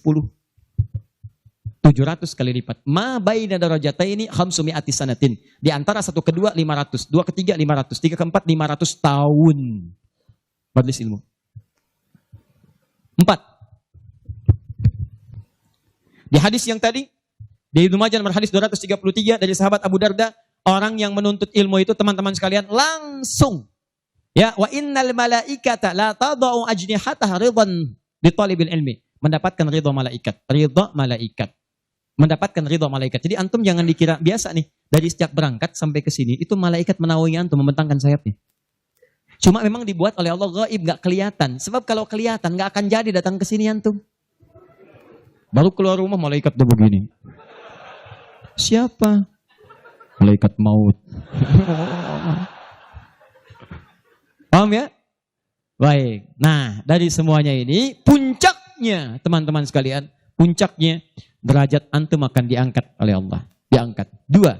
Satu karena ilmunya, kedua karena imannya. Dalilnya Quran surah ke-58 ayat 11. Yarfa'illahu alladhina amanu minkum walladhina utul ilma darajat. Jadi saran saya dengar ini ada 46 majlis taklim berkumpul di sini. Ini anugerah. Tidak mudah mendapatkan itu. Tidak mudah. Di saran saya, setiap ada majlis ilmu, ayo datangi. Bagi waktu, masa dalam sepekan gak ada untuk akhirat. Dunia aja kejar dunia. Kenapa gak nyari akhirat? Gak banyak kok. Sabtu, kalau gak Sabtu, Ahad, susun. Nih taklim siapa? Ustadz Fulan, Syekh Fulan, Habib Fulan. Cari di mana tempatnya. Tapi ukurannya 3 kata Al-Quran. Cuma 3 ini. Kalau gak ada yang 3, maka 5 kemuliaan ini tidak akan didapatkan. Apa yang 3 itu? 1, sifatnya majlis ilmu itu majlis yang memahamkan antum dalam urusan agama. Bukan menjauhkan anda dalam urusan agama. Dalilnya Quran surah ke-9 tadi ayat 122. Liyatafaqahu fiddin, membuat mereka paham tentang agama. Jadi kalau ada majlis yang hanya membuat tertawa, tidak ada isinya, bahkan menjauhkan antum dari Allah, ngolok-ngolok ayat Al-Quran, ngolok-ngolok hadis dan sebagainya, maka yang seperti itu bukan majlis yang dimaksudkan lewat ayat tadi. Jelas? Ya. 2. Syaratnya kata Allah, kalau antum ingin masuk majlis, statusnya disyahid, maka antum mesti berniat dengan benar saat masuk ke majlis ilmu untuk memahami itu dengan mencatatnya dan memahaminya. Di begitu antum paham, catat, bawa catatan itu untuk kembali sampaikan kepada orang-orang yang tidak belajar. Itu sekarang lebih mudah, share di media sosial. Antum sekarang dapat 1 hadis, share. Begitu di-share ada daripada share yang tidak jelas. Bikin status. Semarang mendung aja bikin status. Hari ini Semarang mendung, emang kenapa? Apa dengan status antum akan berubah jadi cerah? Tidak ada. Sudah. Bikin yang bagus. Hadis kirimkan. Hadis Nabi SAW. Keutamaan bagi seorang pekerja. Keluarkan. Begitu antum share ke teman-teman antum pengusaha, mereka semangat semua. Semangat. Antum jangan lupa begitu diinjakan kaki bekerja karena Allah, setiap tapak itu pahala. Kirimkan ayatnya. Kawan-kawan, Quran surah ke-4 ayat 34. Berita gembira untuk kita. Niatkan yuk karena Allah. Begitu di-share, mereka lihat 10 orang meniatkan karena Allah. Antum dapat bagian pahalanya tanpa dikurangi sedikit. Kirim. Jelas? Nah, ini kalau gitu antum kurunkan majlis ilmu mana di sekitaran Semarang, siapa ustadznya, siapa syekhnya yang bisa mengangkat iman, bukan cuma datang, bisa mengangkat ilmu. Ya, lihat. Ini saya sedikit detilkan nih. Maaf ya, sedikit aja. Saya sedikit detilkan. Mengangkat ilmu dan iman itu bersamaan disebutkan. Yarfa'illahu alladhina amanu minkum walladhina utul ilma darajat. Jadi kalau ada majlis imannya mengangkat tapi ilmunya tidak, maka ini pun belum seimbang. Atau ilmunya luas tapi iman gak terangkat. Ini jadi masalah. Apa ciri orang terangkat imannya? Maka dia gemar menunaikan amal soleh. Maka jika anda menemukan majlis-majlis mendorong anda mengerjakan amal soleh, ikuti majlis itu. Dan saya katakan pada anda, kalau materi saya tidak membuat anda dekat dengan Allah, membuat anda terbuat untuk beramal soleh, tinggalkan saya. Cari ustadz yang lebih baik. Saya bukan ustadz seperti yang disyarat oleh Al-Quran. Cari majlis lain. Tapi cari ustadz-ustadz yang membuat anda dekat dengan Allah. Cari. Kedua, ilmu anda meningkat. Ilmu meningkat itu apa cirinya? 2 cirinya.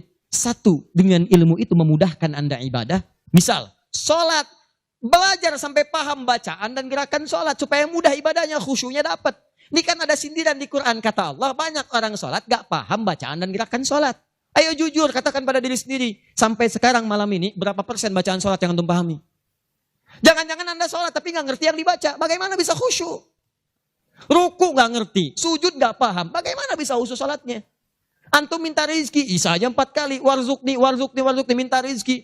Habis salat minta lagi. Ya Allah mohon berikan aku rezeki. Yang tadi apa saat salat? Warzukni. Ya bagaimana kita bisa mengerti apa yang diucapkan kalau kita tidak belajar? Makanya cari. Nah mengerti itu bahasanya paham, fikih. Makanya ada kitab salat namanya fikih salat, fikih umrah, fikih haji, belajar sampai paham. Tuh lihat berapa banyak sekarang yang umrah, tapi nggak paham yang dikerjakan. Putar. Sekarang kadang suka sedih gitu. Apalagi banyak yang ria. Ria itu kan menggugurkan amalan. Begitu disampaikan, habis amal. Ini ada yang jual kebun, jual tanah, nyampe sana nggak ada nilainya. Sekarang orang aja tawaf sampai live. Subhanallah, alhamdulillah. Kelihatan di sana, kelihatan. pindah kiri, la ilaha illallahu akbar. Tuh, kenapa nggak dipahami? Dan tawaf itu indah. Kalau antum benar tawafnya, dijanjikan oleh Allah doa apapun seketika dikabulkan. Itu rahasianya di Quran surah 19 ayat ke-47 sampai dengan 49. Ada rahasianya. Makanya kenapa dari Hajar Aswad ke Maqam Ibrahim? Itu doa intinya. Subhanallah, alhamdulillah, wala ilaha illallah, Allahu akbar. Dari Maqam Ibrahim sampai Rukun Yamani bebas mau pakai bahasa apapun. Nanti dari Rukun Yamani pakai dengan Hajar Aswad, kenapa menggunakan Rabbana atina fid dunya hasanah? Itu ada maknanya. Bebas antum. Mau pakai bahasa Indonesia juga silakan. Mau pakai bahasa Jepang, bahasa Sunda, bahasa Jawa, bebas silakan. Minta. Kadang kasihan, minta enggak, yang dibaca enggak paham dan sebagainya. Ada tuh dulu waktu saya tugas di Saudi 2010. Ini hebat walaupun tidak harus ditiru begitu caranya, tapi dia benar. Dia minta dengan bahasanya. Di multazam dia mau, ya Allah, hamba mohon ya Allah, hamba datang ke sini minta, enggak banyak, cuman minta berikan jodoh. Hamba belum menikah ya Allah, mohon karuniakan jodoh terbaik. Depan Ka'bah di multazam, tiba-tiba datang perempuan tinggi, putih, hidungnya mancung, langsung ditunjuk kasih contoh. Kayak gini ya Allah. Saya beneran tuh, nggak bercanda. Tapi apa yang terjadi? Karena dia minta yang dibutuhkan, dia paham apa yang dibacakan, dikabulkan oleh Allah. Pulang nikah, walaupun bukan dengan yang tadi. Penikah. Ada lagi yang lain, gelantungan di multazam, langsung mengatakan, ya Allah, hamba datang ini banyak hutang. Engkau pasti tahu hamba ya Allah. Engkau mengerti hamba, kesini pun nambang hutang. Kalau tidak percaya, ini catatannya ya Allah. Benar. Pulang lunas gitu kan. Nah, dia ngerti yang dibaca. Kadang-kadang kita kerjakan sesuatu yang kita pahami. Makanya yuk ngaji sampai paham. Enak kalau sudah begitu. Begitu Anda memahami sesuatu, nah ilmu naik. Kalau orang paham, itu ciri yang pertama, dibawa ke ibadah mudah. Yang kedua, perluaskan wawasan. Karena dalam fikih itu ada hal-hal tertentu yang menjadi kemudahan. Bukan harus itu saja yang dikerjakan. Babnya dalam fikih. Fikihnya nanti dalam kajian madhab. Madhab itu ada muqarin. Turunannya ada pilihan. Pilihan-pilihan itu membuat kita lebih mudah. Ada yang tanpa pilihan. Satu dalil, satu contoh. Itu artinya semua dipandang bisa. Contoh, angkat tangannya. Begitu ngangkat tangan, langsung letakkan yang telapak kanan di punggung yang kiri. Angkat Abu Daud misalnya. Begitu Anda angkat, fawada yadahul yumna lal yusra. Letakkan yang kanan telapaknya di punggung yang kiri. Antara mengangkat dengan meletakkan pakai fa. Harfu atfin rabitin baina syai'aini bila hudud. Paham? Harfu atfin huruf sambung. Rabitin yang mengikat baina syai'aini antara dua hal. Pekerjaan pertama dengan yang kedua bila hudud tanpa jeda. Pertama mengangkat tangan, kedua meletakkan. Antara mengangkat dengan meletakkan tanpa jeda. Angkat langsung letakkan. Letakkan yang telapak kanan di punggung yang kiri, letakkan, selesai. Ini satu dalil, satu contoh. Nah kalau sudah satu dalil, satu contoh, kita nggak usah kreatif. Misal, tapi saya tidak bermaksud menyalahkan ya. Kalau ada, silahkan dapatkan dalilnya, sampaikan dan saya pelajari. Angkat misalnya, letakkan langsung. Ah nggak enak Ustaz. Masa kiri duluan? Kanan kan bagus, kiri kan kurang bagus. Kenapa nggak kanan dulu baru kemudian masuk kiri? Jadi angkat Allah, masuk kanan, kiri, baru begini. Kadang-kadang kaki naik dikit. Ya, angkat. Nah ini, yang seperti ini, kalau saya prinsipnya, kalau belum menemukan dalilnya, maka cukupkan pada itu saja. Makanya cuma satu dalilnya. Silahkan cek. Di kitab hadis palsu pun, saking palsunya tidak akan ditemukan. Dan kabar gembira, pemalsu hadis pun tidak tertarik memasukkan hadis ini, saking jelasnya. Jelas. Silahkan cari. Saya pernah lihat di koleksi kitab hadis, ada 1235 kitab hadis. Cari nggak ketemu. Saking jelasnya gitu kan. Ya ini satu. Tapi kalau ada pilihan, itu artinya, maaf, umat itu dipandang tidak semua bisa mengerjakan satu yang sama. Maka silakan pilih yang memudahkan antum. Misal dalam sujud, ini antum mau sujud nih. Dari inti dalam sami Allah liman hamidah, akan sujud. Kan cuma dua caranya. Kalau tidak dengan lutut, dengan telapak tangan. Ayo, yang pakai lutut siapa? Mau sujud pakai lutut dulu. Yang pakai telapak tangan? Yang nggak pakai lutut, nggak pakai telapak tangan, angkat tangan ayo. Nah ini dia. Ini saya serius nih, di Bekasi pernah kejadian suami istri nggak tegur sapa semalaman gara-gara persoalan ini. Suami pulang dari kantor macet nyampe rumah lewat isya, yang ke masjid sholat di rumah, begitu sholat yang turun lutut duluan. Istri melihat, begitu selesai tanpa muqaddimah, istri langsung berkata, papa sholatnya tidak sesuai sunnah. Kenapa mah? Harusnya telapak tangan duluan, bukan lutut. Papa menjawab, mama yang nggak tahu hadis. Padahal dua-duanya nggak tahu hadisnya. Satu ngaji di guru A, dua guru B. Besoknya datang. Begitu datang, saya cuma senyum, Pak, Ibu tahu nggak? Itu kan ada di kitab yang sama. Di Sunan Abu Daud. Yang pakai lutut, nomor hadis 838. Paling kanan sebelah bawah. Riwayat dari sahabat Wa'il bin Hujur. Yang pakai telapak tangan, sebelah kiri paling atas. Nomor hadis 840 sampai 841. Riwayat sahabat Abu Hurairah. Oh, nggak pakai oh. Baca. Begitu dibaca. Idza sajadta fala tasjud kama yabrukul ibil falyadha rukbatai qabla yadai. Jika kamu ingin sujud jangan duduk seperti duduknya unta. Kalimatnya ibil, ya, unta masih umum. Maka letakkan lututmu sebelum telapak tanganmu. Maka yang kedua Abu Hurairah, hadisnya berbunyi kurang lebih bima makna idza sajadta fala tasjud kama yabrukul ba'ir, unta tunggangan yang sudah ada beban. Falyadha yadaika qabla rukbatai. Maka letakkan telapak tanganmu sebelum lututmu. Bu, Pak, ini Wa'il lebih duluan masuk Islam dibandingkan dengan Abu Hurairah. Saat itu awal-awal Nabi masih kuat, kelihatan ikut perang Badar, perang Uhud, macam-macam. Begitu Nabi sujud, lutut duluan. Begitu nanti Abu Hurairah masuk Islam, itu 3 tahun sebelum Nabi wafat, 7 Hijriah. 3 tahun sebelum wafat, usianya kurang lebih 60 tahun. Beliau sudah punya persoalan. Saya mau tanya pada Bapak Ibu, kalau ada orang sudah sepuh, persoalan pertama dia apanya? Lututnya.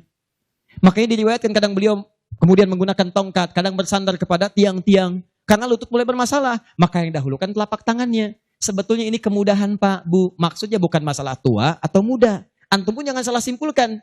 Jadi kalau ada teman antum masih muda misalnya, tiba-tiba turun telapak tangan duluan. Tua. Bukan. Bukan begitu cara memahaminya. Ya, bukan. Maksudnya apa? Ini kemudahan. Karena yang punya masalah di lutut bukan cuma orang tua. Antum atlet, ada masalah. Antum jalan, lutut keseleo. Gak bisa. Gunakan telapak tangan.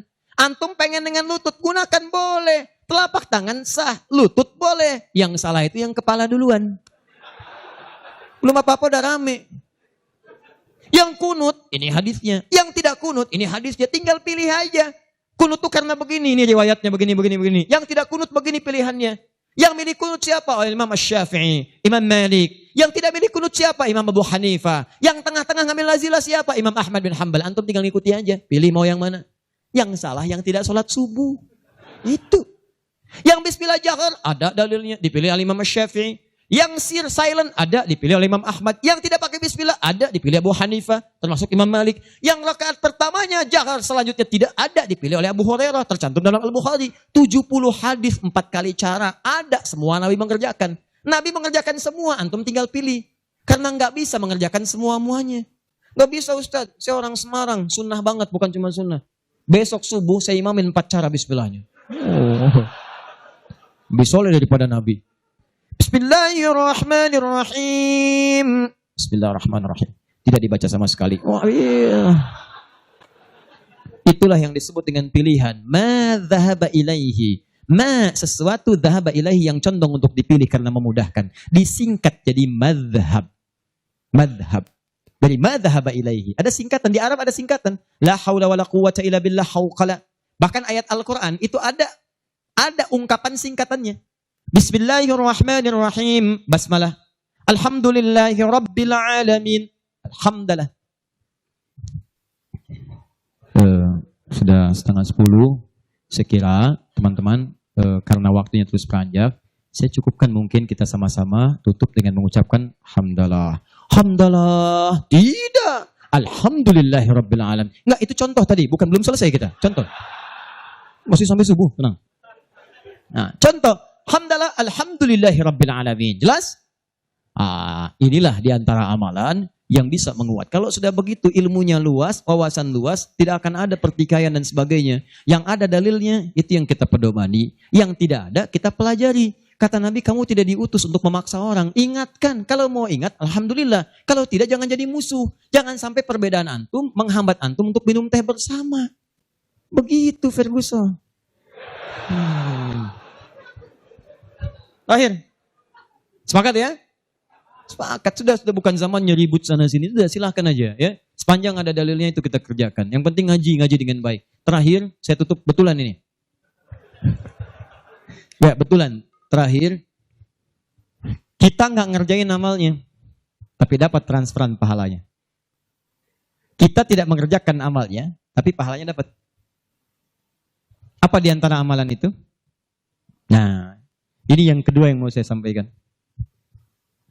Ada 3 peluang amalan. Saya sampaikan dengan cepat. Satu, share pengetahuan. Sharing, bagi. Itu yang diisyaratkan Quran surah ke-9 ayat 122. Dengan Quran surah ke-58 ayat ke-11. Luaskan. Ya ayyuhalladzina amanu idza qila lakum tafassahu fil masajid. Ya fil majalis fafsahu yafsahillahu lakum.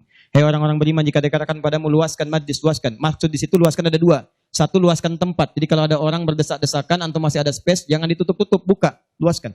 Yang kedua, maksudnya luaskan itu diperluas infonya. Sampaikan. Mungkin antum nggak bisa datang, tapi ketika antum sampaikan infonya, Allah dari informasi antum ada 10 orang datang. Antum dapat pahala dari 10 orang itu tanpa dikurangi sedikit pun. Bagaimana Ustadz kalau kita nge-share aja tapi nggak usah datang, semua nge-share gitu kan, dikosongnya. Tidak, itu prinsip pertama. Luaskan kebaikan. Dua,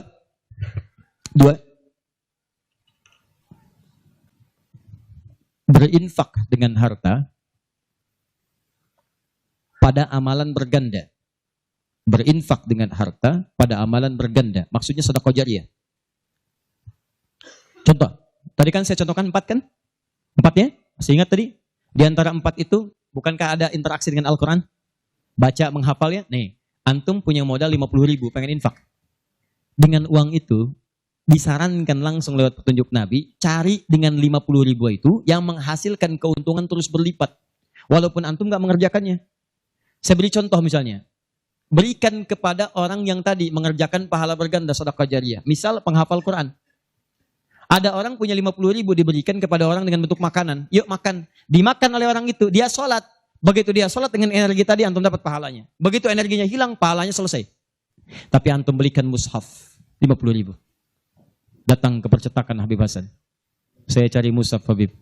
Dengan harga 50.000. Antum dapat 2. Masya Allah. Begitu dapat 2, antum datang ke tempat hafalan Quran. Masya Allah. Atau datang ke tempatnya Ibu Nyamin. Ya. Dari keturunannya Syekh Dahlan. Ya, Allah yarham. Yang penemu qiraat itu. Begitu datang ke situ, berikan kepada anak-anak penghafal Quran. Atau ke tempat-tempat penghafal Quran. Datang ke Yanbu, ke Kudus, berikan. Modal cuma 50.000, mushaf 2 diberikan kepada penghafal Quran. Tadi sudah saya katakan dari awal, hafal Quran itu penghafal nggak akan pernah menghafalkan dengan satu bacaan, dia akan mengulang-ulang. Anda bayangkan modalnya cuma 50.000 sama dengan tadi. Mushaf 2 jadi 2. Begitu dimukan dan dipegang oleh penghafal Quran, dibaca oleh dia, dihafalkan. Allahu Akbar. Berapa banyak bacaan dia bacakan dalam sehari? Baca. Transfer mengalir kepada antum. Semua yang dia bacakan, dia hafalkan, semua mengalir untuk antum. Modalnya cuma 50.000. Yang menarik, antum meninggal. Mushafnya masih ada, dibaca lagi ada yang lain, mengalir lagi, modal 50.000. Yang menarik, mushaf dah rusak, cuman penghafal tadi udah hafal Quran 30 juz, dia punya murid lagi, jangankan punya murid, ngimamin dia. Dengan wasilah mushaf dari antum tadi, begitu mengimami, pahala lagi, transfer. Yang hebat, dia punya murid 10 orang, 10 itu punya murid lagi, 10 lagi, gak habis-habis, cuma 50.000 modalnya. 50.000 rupiah, mushaf. Itu yang disebut amalan cerdas. Waktu kita terbatas. Coba apa yang kita dapatkan itu yang kita cari. Itu sahabat tuh begitu. Bilal tahu uang saya nggak banyak. Nggak tahu beliau, saya nggak punya banyak uang. Idul Kurban tuh orang beli sapi. Kalau kita sekarang. Mereka beli kambing. Ada yang beli unta. Oh, Bilal nggak kebeli. Tapi saya pengen intinya satu. Pengen menyampaikan sedekah karena Allah. Yang lain membeli kambing, beliau beli ayam. Bukan kurban dengan ayam. Tapi intinya bagaimana berusaha menabung untuk mendapatkan sesuatu bersedekah karena Allah di hari itu. Dan nilainya itu luar biasa dipuji oleh Nabi SAW. Termasuk Ibnu Abbas dibiasakan demikian. Dipuji oleh Nabi. Makanya mulai teman-teman sekalian. Dan penghafal Quran gak akan pilih-pilih. Mushaf siapa tuh? Ini wakafnya Pak Haji Yunus. Udah banyak pahalanya. 1 huruf aja. Oh gitu ya? Iya. Qaf. Gak ada. Baca. Paham ya? Nah itu teman-teman sekalian. Dan yang terakhir, ini yang lebih hebat lagi. Ini pahalanya langsung surga. Surga. Masya Allah. Sepanjang antum beriman, beramal saleh dan meninggalkan maksiat. Apa diantaranya? Memfasilitasi orang lain. Yang sekiranya menghasilkan dengan ibadah itu pahala surga. Haji, umrah. Kalau wafat dia dalam penunaian itu dengan benar, maka al-hajjul mabrur laisa lahul jazaa illal jannah. Haji mabrur tidak ada pahala yang setimpal kecuali surga. Antum sudah luas, semua sudah haji dan sebagainya. Tiba-tiba lihat orang, ibadahnya bagus, belum ada kesampaian, tiba-tiba antum fasilitasi. Dia haji mabrur dapat surga, antum dapat bagiannya tanpa dikurangi sedikit pun. Dan berita baiknya, haji pun disandingkan di Quran dengan umrah. Dalilnya Quran surah kedua ayat 196. Wa atimmul hajja wal umrata lillah. Makanya kalau ada yang mau haji, mau umrah, saya sarankan tolong hilangkan semua hal, jauhkan yang bisa merusak amalan, sayang. Ria tuh buang-buang, habis antum. Kasihan. Udah disiapkan surga, antum kemudian tukar lagi dengan keburukan. Ya, itu yang disayangkan. Udah jauhkan ria, sum'ah, macam-macam. Fokus, antum tuh mau ibadah, fokus. Termasuk dari rumah. Tidak salah kalau antum ingin kumpulkan orang, menyampaikan permohonan maaf, minta doa, itu nggak salah, cuma jaga sesuatu yang bisa merusak amalan. Ya, antum kumpulkan warga komplek untuk ngasih tahu, mohon maaf besok saya akan berangkat umrah. Mohon maafkan saya banyak dosa supaya saya tenang di sana beribadah. Dan tolong mohon doakan supaya kami diterima umrahnya. Ini umrah pertama kami. Mungkin juga yang pertama di komplek ini ya, warga belum pada umrah, Pak RT belum, RW belum. Insya Allah di sana kami doakan supaya bisa umrah. Habis tuh amalan. Jelas ya? Baik. 1. Angkat tangannya. Yang hafal 30 juz. Yang hafal 30 juz. 20 juz. 15 juz. Berapa juz? Oh, itu saya kenal itu. Berapa juz? 26. Boleh sini. Oh, wajahnya mirip Kamil. Sini sayang, sini. Bismillah. Tanya. Namanya siapa? Hafid. Hafid. Baik, Hafid. Ayah masih ada? Masih. Ada ibu? Masih. Masih adik? Masih. Ada berapa? 1. 1. Ibu ada berapa? 1. 1. Kan di hadis ada 3. Ibumu, ibumu, ibumu. Terus ayahmu. Jadi ibumu berapa? Wah ya, bukan gitu cara bacanya. Dia ada anak sekolah pulang dari pesantren, bapaknya ngetes, belajar hadis apa? Berbuat baik pada orang tua. Di situ disebutkan berapa kali? Ibumu. 2, ibumu. 3, ibumu. 4, ayahmu. Ibu ada berapa? 3. Ayah berapa? 1. Nah, sampaikan itu pada ibu di dapur. Wah. Begitu ya Pak, datang ke dapur, ibunya lagi motong terong. Begitu mau datang disampaikan, tiba-tiba ada sesuatu yang terjadi. Apa itu? Nanti lain kesempatan saya kisahkan. Alvin, 26 juz. Apa berapa juz?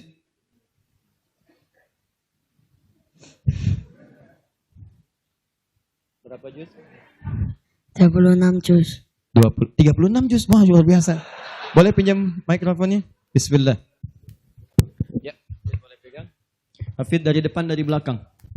26 dari depan, dari belakang. 2 dari belakang. Oke. 2 dari belakang. 2 dari belakang.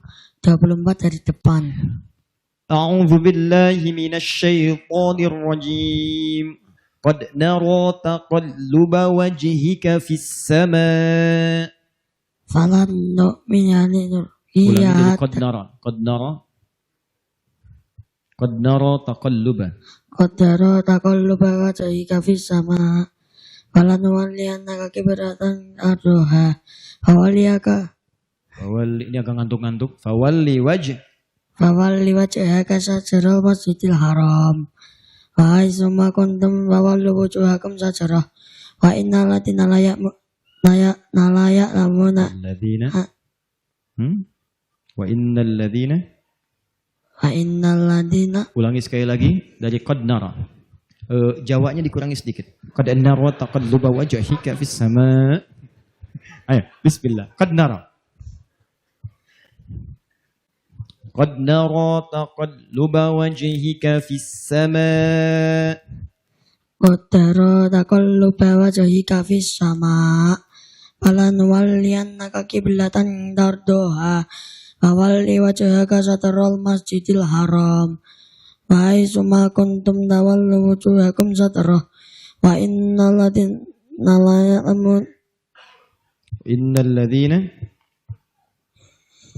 Siapa yang mau lengkapi? Angkat tangan.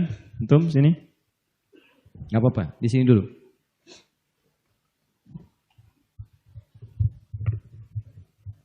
Tahan sini. Baik, bacakan. أعوذ بالله من الشيطان الرجيم قد نرى تقلب وجهك في السماء فلنولينك قبلة ترضاها فولي وجهك شطر المسجد الحرام Linya pendek, fawalli. Linya pendek, fawalli wajhaka.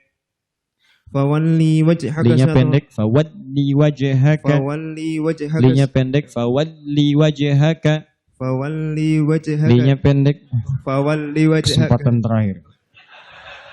Cepat. Fawalli wajhaka, li wajhaka.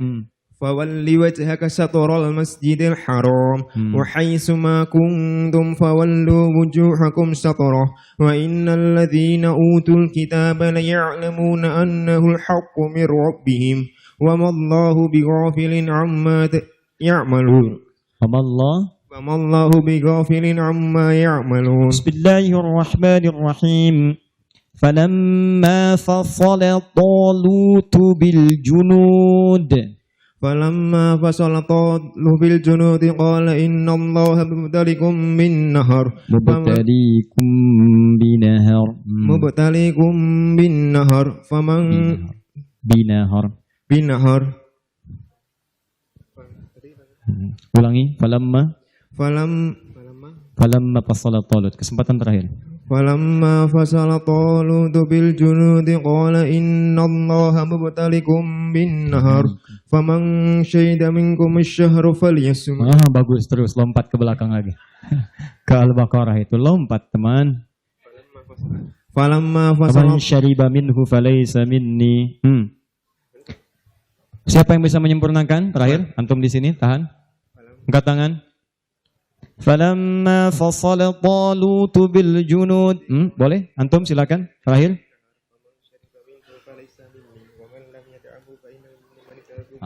Baik. Kasihkan sebentar. Bismillah. Fadlan. فلما فصل طالوت بالجنود قال إن الله مبتليكم بنهر فمن شرب منه فليس مني ومن لم يطعمه فإنه مني إلا من اغترف غرفة بيده فشربوا منه إلا قليلا منهم فلما جاوزه هو والذين آمنوا معه قالوا لا طاقة لنا اليوم بجالوت وجنوده قال الذين يظنون أنهم ملاقو الله كم من فئة قليلة غلبت فئة كثيرة بإذن الله والله مع الصابرين. طيب. وقالوا لن تمسنا النار إلا أياما معدودة قل أتخذتم عند الله أهدا فلن يخلف الله أهده أم تقولون على الله ما لا تعلمون ذلك بأنهم قالوا لن تمسنا النار ذلك بأنهم قالوا لن تمسنا النار إلا أياما معدودات قل أتخذتم وغرهم في دينهم ما كانوا يفترون.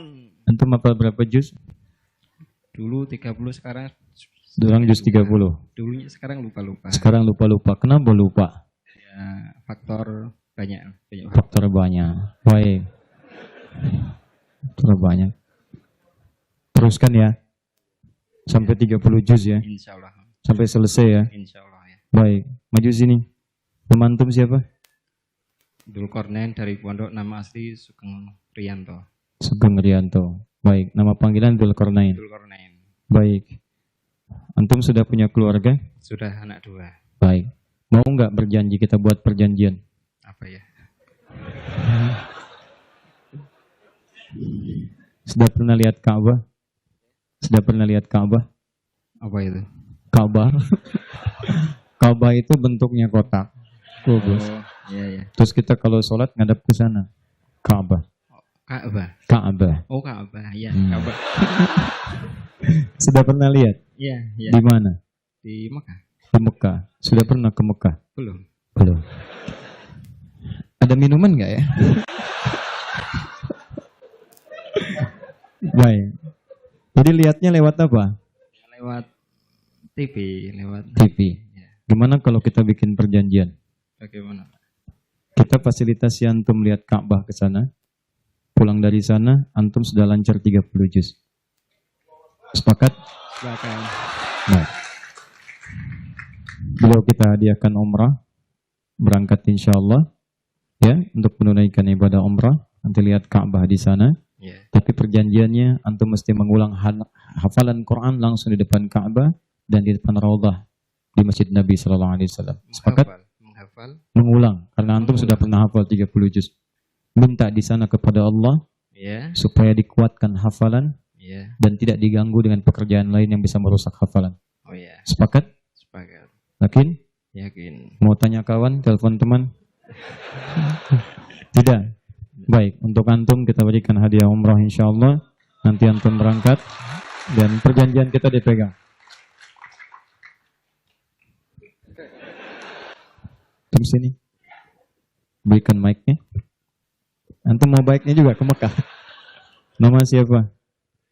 Krishna. Krishna. Itu kalau malam atau siang? Pagi siang. Siang. Ada yang siang Krishna, malamnya Krisnawati. Udah pernah seorang diperiksa. Begitu kena razia dipanggil. Kamu siapa? Nia, Pak. Siapa? Nia. Yang benar, nama lengkap. Kurniadi. Berapa juz? 2 juz setengah. 2 juz setengah. Nyampe Cengkareng tuh.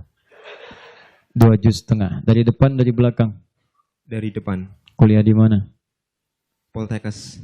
Poltekkes mana? Semarang. Tulungagung. Semarang. Semester berapa? 1. 1. Berapa semester? Semester 2. Semester berapa semester?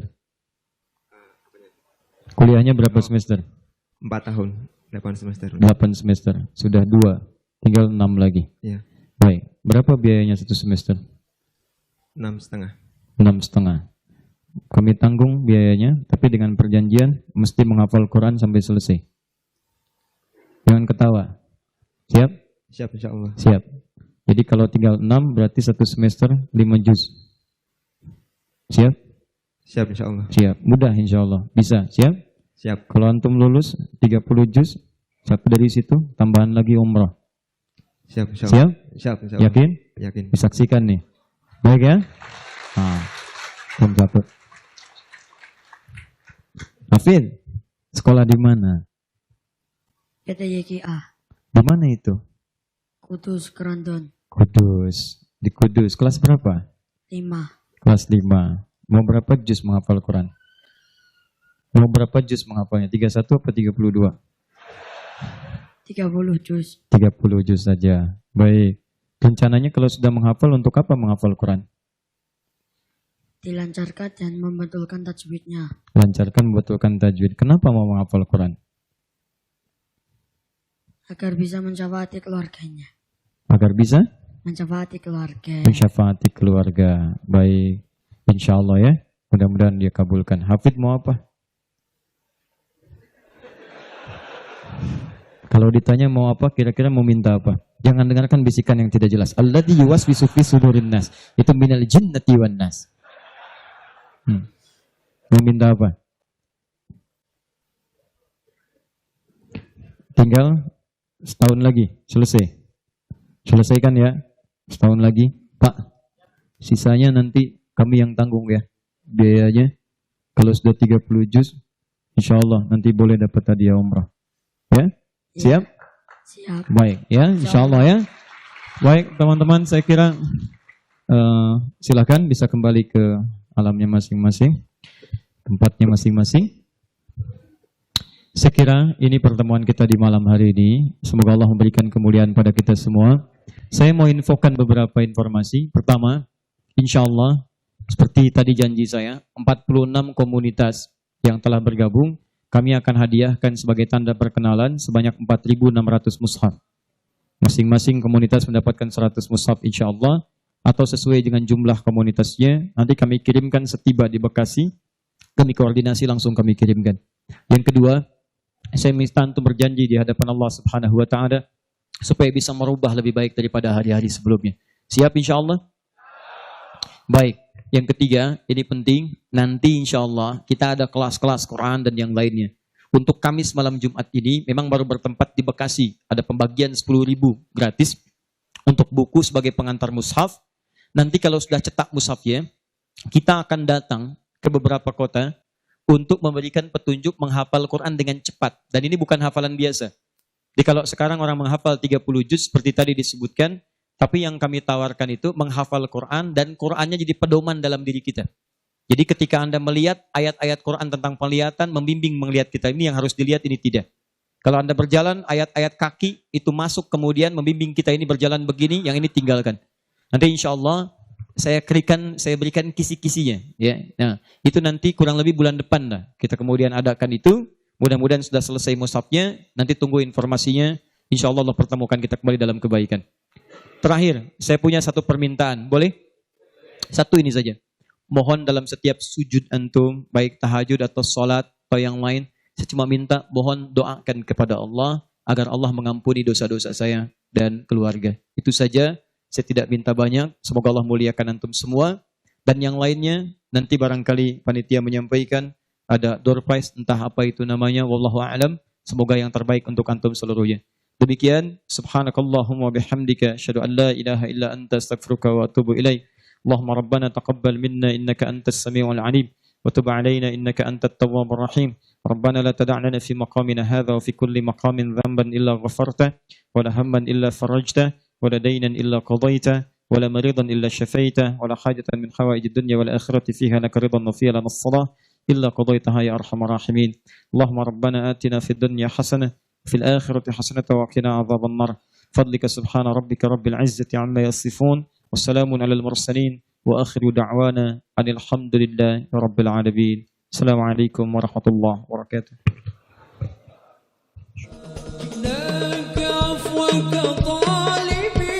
وإليك نرجع خاشعين جئناك عفوك